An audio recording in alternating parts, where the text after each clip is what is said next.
Mən 10-cu sinifi oxuyanda 1988-ci ildə fevral hadisələri, ermənilərin Sumqayıt hadisələri yaradıb, bilərəkdən həmin erməni yaralıların gətirib bizim rayona tökməyi və erməni xalqında bilərəkdən qəzəb yaratması mənim gözüm qarşısında olubdur.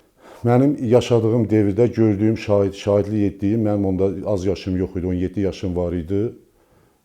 Deməli, mən atamla getdik rayona ki, orada Sumqayıt qırğınlığı hadisələrini törədib, orada erməniləri gətirmişdilər bizim rayona. Orada mənim gözümün qarşısında bizim Azərbaycanlı bir dənə, hansı kənddən olduğu yadımda deyil, Nizami adında oğlan idi. Ağaca bağlayıb, orada rayonun içində kanal gedirdi, onu orada məhv elədilər. Erməni şovinistləri, erməni millətçiləri və onların rəhbər şəxsləri, o vaxtki milisləri, prokurorları, katibləri, dəfələrlə mən yaşadığım kənddə, Köşbək kəndində gəlirdilər, bilərəkdən cəmaatı, bizim cəmaatı, kənd cəmaatını yığırdılar ki, avqust, sentyabr ayı buradan çıxmasanız, sizi burada acı həqiqət gözləyir. Ya buradan getməlisiniz Naxçıvan Muxtar Respublikasına və yaxud da ya da ki, siz burada məhv olacaqsınız. Biz məcburən oradan 1988 avqustun 8-i bizim ailəmiz oradan deportasiya olunduq, gəldik Azərbaycana. Bizi gətirib tökdülər Şuşaya. Şuşada 6 ay pansionatda qaldı. Pansionatda qalandan sonra rayon o vaxtki Mərkəzi Komitənin işçiləri vardı. Telman Orucov. O şəxsən gəlmişdi Şuşaya. Şuşadan hətta bizi o vaxtı ki, siz nahaq gəlmişsiniz bura, siz bura niyə gəlməliydiniz? Qaydın, gedin, rədd olun öz vətəninizə və onu da niyə edirdi? Bizim Qərbi Azərbaycandan gələnləri Xankəndinə töymək istəyirdilər və biz orada həmən günü də Xankəndini belə də Qərbi Azərbaycanla çıxartmışdı orada. Həmən gecə ilə Telman Orucovun, mənim gözümün qarşısında olan işdir, Telman Orucovun rəhbəri ilə və o vaxtki milis, orada Azərbaycan milisləri çox az idi daha, əksəriyyəti erməni və rus milislərindən ibarət idi. Gəldilər, töküldülər orada Malbəyliyə, Malbəylidə cəmaatın qarşısını kəsdilər. Dəhşətli dərəcədə işgəncə verdilər bizim cəmaata, şəxsən mən oradaydım. Yəni, döyülən, ölən, itən başımıza oyun açdılar və bizi həmən Xankəndindən çıxartdılar. Biz oradan nə zulümlə qayıdıb Şuşada pansionatda 6 ay qalandan sonra bizi rayonlardan, Mərkəzi Komitənin tapşırığı ilə oradan Şuşadan çıxartmaq üçün nədir ki, Şuşada bir dənə Qərbi Azərbaycan orada kütlə yerləşməməlidir. Şuşa tamamilə 1988-ci ildə boşalmaq missiyası ortaya qoyulmuşdur. Ki, Şuşa tamamilə boşalmalıdır, orada millət az yaşamalıdır. Tapşırıq verdilər yerlərdə, rayon partiya komitələrinə tapşırıq verdilər. Onlar gəldilər, Rayisполком o vaxt idi, Rayisполком sədrləri gəldi. Hər bir rayon Rayisполком sədri, bizdə də o vaxt Mirbəşir Rayisполком sədri gəldi ki, Mirbəşirə gedən varsa gəlin. Biz oradan ailəlikcə bizi yığıb getdilər. Bir yaşayış, ev yox, eşik yox, bizi düzə ortasına tökdülər ki, burada yaşamalısınız. Bərdə rayonunun Qaradəniz kəndində anadan olmuşam. O vaxtı babamgillər köçüb gəliblər 1952-ci ildə. Köçürüblər daha doğrusu ermənilər. Deportasiya olunublar, gəliblər Bərdə rayonundan. Mənim bir yaşım tamam olmamış, bir daha qayıdıb gediblər öz ata-baba yurdlarına, Terp kəndinə. 1988-ci ildə məlum hadisələrlə əlaqədar olaraq atamgillər köçüb təzədən qaçqın vəziyyətində gəldi, yenə də Azərbaycana pənah gətirdi. Gün o gün olsun bizim o doğma ellərimizə qayıdıb gedək. O Terp kəndi sizdən ötürü nədir? O Terpin nəyini xatırlayırsınız? Terp səfalı bir yerdə, iki dağın arasında yerləşirdi. Təbiəti olduqca gözəl. Göz açıb orada böyümüşük də. Göz açıb orada böyümüşük. Ata, baba yurdumuz olubdu ora. Vətəndən gözəl, vətəndən şirin şey həyatda yoxdur. Terp mənim üçün həyatdır. Həyatı da bizim əlimizdən mənfur düşmənlərimiz alıbdır. Amma ona baxmayaraq əzmkarlıqla biz yenidən öz doğma yurdlarımıza qayıdacaq inşallah. Əzinəm xalqa məni, sal suya çalxa məni, özün yu, özün ağla, verməginə xalqa məni. Təbiəti, suyu, qidası, hər şey sağlamlıqdır. Hər şey. Siz nə vaxt gəlmisiniz orada? 88. Nətər gəlmisiniz? Kənddə hadisələr nətər başladı? Hadisələr nənə qurban, elə bil yenə kənd 5-5-10 çıxdı. Bizim ev 3 evlə axıra qaldı. Deməli, Əziz Əliyev salxoz direktoru idi. O da ərizə verdi, getdi. Aydın var idi, cullu, onu qoydular. Baxdım ki, bir dığa gəldi. Həqiqət bacı. Çıxdım, dedim, nənə qurban, xeyri ola, nə yaxşı, Aydın, neyirsən məni? Dedi, həqiqət bacı, buradan adam gəlibdi, səni danışdırmaq istəyir. Gəldi, baxdım ki, ermənidir da. Mənə dedi, bacı, niyə köçürsünüz, niyə gedirsiniz? Ax, sizi buradan kim qovalayır, niyə narahatsız köçürsünüz? Halı bilirik ki, bu kənd köçüb. Dedim, qardaş, başına dönün, bu kəndin bu 200 ev köçürdü, qalan 3 dənə evdir burada qalmışıq. Millət getməmişdən 4 ev gəldilər, yığdılar ki, ətliyə verin. Biz də istəyirik pul eləyək, elə bu qalmasın da. Evin içi qalır. Yığdıq verdi, dedi ayın 15-də gəlin götürün. Getdik, dedilər nə kombinat, nə ət, nə mal, heç nə. Hələ mənim elə bilginə nənə qızıl banka pulumuz da var idi. Nə qədər pulun var idi? O vaxtı bankda 11 min pulumuz var idi. Onu da Yevlaxda oylu pul veriləndə bu uşaqlara verdim ki, bu balacıya aparın orada verin. Bəlkə bunu çıxardarlar. Orada poştaldılar, o da orada getdi. Nə vermədilər, nə pul vermədilər, nə zadı vermədilər. Kartı da, qoyduğumuz pulun kartını vermədilər. O da orada batdı, getdi. Da bir zülümlə, əcirlə də, həyatda nənə qoyan, zülümlə ərşə gəlmiş insanlarıq. Hara gəldiniz onda? Oradan gəldik nənə qurban, deməli ki, orada verdilər tapançanın qavağına bizi. Buradan bir qardaşım gəldi. Mənim burada dayılarım olurdu. Harada deyil də? İndi burada səhər uşaqları gələcək bura. Dayılarım Hər rayonun kəndini deyil. Səhlabadda ilə burada yaşayırlar. Gəldik nənə qurban, bizi gəldi, töküldük Şuşaya. Şuşaya töküldük, düz 4 ay Şuşada qaldıq. Bizi verdilər, o qalırları, öz yeməyimizi, içməyimizi orada verdilər. Sonra bir gün hay düşdü, çağırdılar ki, Telman Orucov var idi. Telman Orucov gəlibdi, iclas eləyir. Millət yığıldıq, qoyduq, getdik ora. Millət hamı dolu ora, ergiyə bir də ora. Biz Şuşadayıq. Getdik, iclas elədi, dedi, haranı istəyirsiniz, nə eləyirsiniz? Bizim də elə bilginə Yevlaxda adamlarımız var idi, istəydi, orada yaşamaq qeyri-mümkün idi bizə, dağ adamına. Buranı seçdik. Bir qaynım, elə bilir, 5 övladı ilə. Tərtəri seçdik deyəndə. Tərtəri seçdik. Tərtərin arasını dedim, Səhlabad kəndi da, mənim dayılarım oradadır. Valideynim oradadır. Nəysə seçdik, bax, buralar daşır idi, verdilər bizə. Buraları o forum eləmişik neçə ildir. Dərələzmalının Körpə kəndi anadan olmuşam. Atam həmin yerdə, həmin kəndin poçtalyonu işləyirdi, həmin savxozun süd maşınını idarə edirdi. Mən həmin devirlərdə uşaq idim. Həmin devirlərdə ona elə bir köməkçi kimi bir növ işləyirdim, çalışırdım. Və yəni xatirələrdən ona görə demək istəyirəm ki, bizdə poçtalyon, o kənddən mən poçtalyon da işləyirdim. İnsanların hər bir evin qəzetini özüm paylayırdım. Təqaüdçülərin təqaüdünü verirdim. Və orada bir rəhmətli, Allah rəhmət eləsin, Gülfiyaz arvad var idi. Yəni biz onun həmişə təqaüdün ən birinci verirdim, bu şərtlə belə verirdim ki, uşaq idim.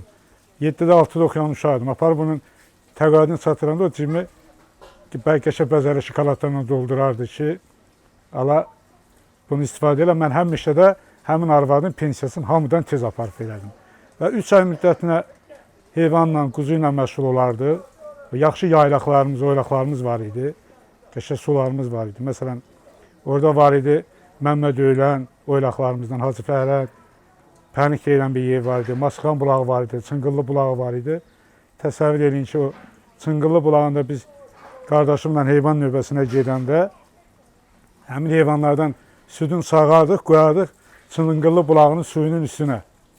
Və Çınqıllı bulağının suyunun üstünə qoyanda 1-2 dəqiqədən sonra o su qaymaqlı şəklində düşərdi, çiyə şəklində. Və ondan istifadə edərdik.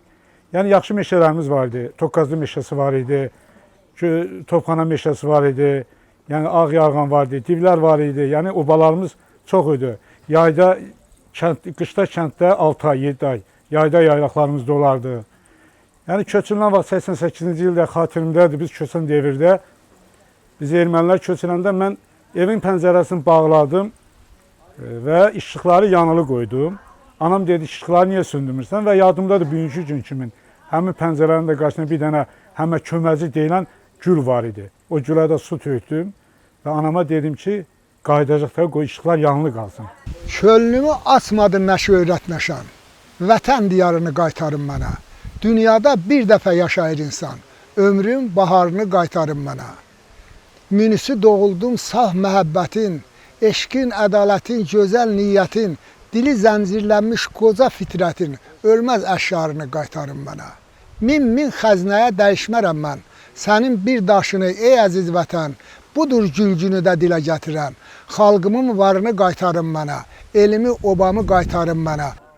Bizim kənd dağların ətəyində Qısır dağı, Kəllə qaya, Haça, Divlər dağı, Pənik yaylası, arxasında Keçəl dağ, Kükü dağın ətəyində yerləşirdi. Bu dağların ətəyində yerləşir. Bu o qədər səfalı yerlər idi ki, bu səfalı yerlərdə insan doydu, gəzdiksə doyanmazdı. Sular, bulaqlar, bizim kənd iki çayın arasındaydı. Böyük və çay və kiçik çay adlanırdı. Bu çaylar aşağıda Çay kənddə Arpa çayına qovuşurdu. Bu dövrdə nə qədər yaşamışıq, orada bizim adət-ənələrimiz çox güclü olur, çox bayramlarımız, çox toylarımız səfalı olur, şənliklə keçib. Bunlar nə deyə bilərəm, çoxdur bu xatirələr. Orada yaşadığımız dövrdə çox inciliklər olub, çox təzyiqlər olub. Nəhayət 1988-ci ildə oradan qovulmuşuq, köçürülmüşük. Mənim yaşımda 52-ci ildə köçkülər olub, məcburi köçkülər. Amma 88-ci il köçküsü bu müharibəsi ilə zorakılıq köçküsü olub. Ölümlər olub. Bizi oradan köçürən zaman bütün bizim malımız, dövlətimiz, evimiz hamısı orada qalıb. Heç bir şey gətirilib çıxarılmayıb. Babalarımız neçə illər orada yaşayıb, 5-ci ildən ta ki 37-ci ilə kollektivləşmə dövrünə qədər bütün hər şeyləri məhv edilib, hər şeylər əllərindən alınıb. Sonra da o tarixən bizim nəslə keçib, bizim də o günləri görmüşük. Mənim nənəm, babam, atam, anam demək olar ki, bütün doğma qohumlarım, doğma insanlarım Qərbi Azərbaycandandır. Daha əksəri Dərə-Ləzmi halındandır. Onlar ora haqda o qədər danışıblar ki, mən özümü oranın bir parçası, bir sakini kimi hiss etmişəm hər zaman. Bunu atam özümü dərk edindən bəri demək olar ki, günlərlə, həftələrlə hər zaman bu haqda bu məlumatlar mənə aşılayıb. Yəni biz də gənc olaraq fikirləşirəm ki, biz ilk olaraq savadlı olmalıyıq. Əzəli torpaqlarımızın mədəni irslərini, tarixi haqqında, bütün gözəl güşələri barəsində dərin məlumatlar yiyələnməliyik. Bunun üçün də mən özüm müəllimə olaraq, yəni ümid edirəm ki, bundan sonraki fəaliyyətimdə müəllim olaraq davam edəcəm. Ümid edirəm ki, əzəli torpaqlara qayıdaram, mən orada müəllim kimi fəaliyyət göstərərəm. Xalqıma layiqincə, millətimə orada mən xidmət etmək istəyirəm. O vaxt qaçqınçılıq olanda mənim 10 yaşım var idi. Mən oraları çox xatırlayıram. Təbiətin gözəlliyini xatırlayıram. Çayların xatırlayıram. Biz çayda aparıb paltar yuyurduq, qav yuyurduq. Çox xatırlayıram o günləri. İnşallah qismət olar o günləri bir də gedib görərik. Bu Dərə-Əlazdan xatirələrimiz çoxdur. Nənəmgilərdən qalıb bizə. Bax, bu yerə sərdiyimiz bu kilim anamın, atamın anası hörübdür. deyə bilərəm, bəlkə 45-ci illər olar. Çünki atamgil olan vaxtı, balaca vaxtı bu hörülübdür. İri qayalarımız olurdu. Bax, bizim evimizin elə qabağı qaya idi. Onun da döşü, kəkotu bitirdi. Onun da böyründə yekə daşlar, qayalar olurdu. Biz orada xına düzəldirdik. Mamır bitirdi. Biraz da bağışdan ədəbsiz çıxmazsa tüpürcəyimizlə eləyirdik. Tüpürürdük daşla da belə eləyirdik. Belə qoyduq xınanı əlimizə, ayağımıza. Həmin o çaylar da o dağların arası ilə axırdı. Kəkotumuz olurdu, qan təpərimiz olurdu. Bax, evimizin qabağı ilə, o dağların döşündə. Şıppır olurdu. Ondan belə çox təbii otlarımız olurdu. Onları da fəsil-fəsil biz hər vaxt, bax, ərişləmiz var idi. Bizim qonşum, anamgillər, bax, cavan gəlinlər olurdu, biz uşaq idik. 4-5 yığılırdı belə gəlinlər. 2 tay deyim, belə onun eləyirdilər xamırın. Bir gün, 2 gün belə kəsib sərirdilər. Sonra onu doğrayıb belə sacda qovururdular. Ərişləsin, aş pişirirdik. Lobyalı aş pişirirdi anamgillər ondan. Xeyli, bəlkə də yarı tay un yoğurulurdu, anamız yoğururdu. Öz tay-tüşlərin qız gəlini, anaları çağırırlar ki, sabah mən ərişdə kəsəcəm. O vaxtı təzə sicim, örkən toxuyurdular. Onun təzəsini belə ağaçlardan bağlayırdılar. Bəlkə də 7-8 qız gəlin yığışırdı. Kimi yayırdı, kimi kəsirdi, kimi dəstələyirdi əlində. Sonra aparıb ipin üstündə düzürdülər. Sifdə quruyanı götürüb qovururdular, bu iməclərə aş süzürdülər, aş dəmləyirdilər. Çolpalı, soğançalı elə eləyib əriş daşı bişirirdilər. Sonra bu ərişdədən sulu ərişdə. Qardaşım, bəli, hə. Toylarımızda çoxlu kəlağaylar atırdılar, gəlinlərin boynuna. Gözəl nənələrimizin abrın ismətin xatırladır bu kəlağayı. Bu kəlağayla əziz pay bilinirdi bu kəlağayı. Dərə-Ələzdə bir-birlərinə toy payı, bayram payı verirdilər qız gəlinə. Mənim qardaşımın toyu oldu. Burada da özü də Abbasov Aydın Ağalıoğlu. O xələtləri belə anamgil töydü, qohumlar baxırdı. Atam dedi, özünə pay götür. Deyim, heç nə istəmirəm, bir dənə kəlağayı istəyirəm. Kəlağayı elə qiymətli, əzizdir bizim üçün.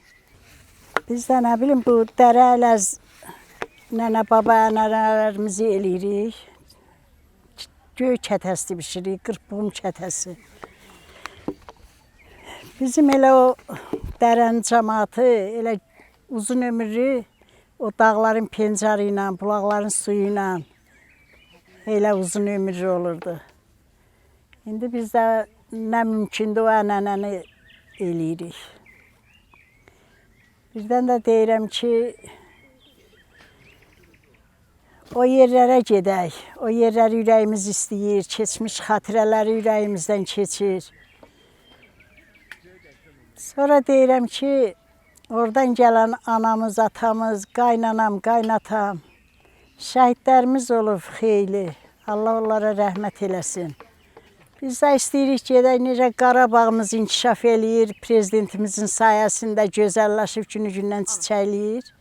İstəyirik prezidentimizin sayəsində biz də Dərə-Ələzə gedək, Azərbaycan kimi, Qarabağ kimi oranı da çiçəkləndirək.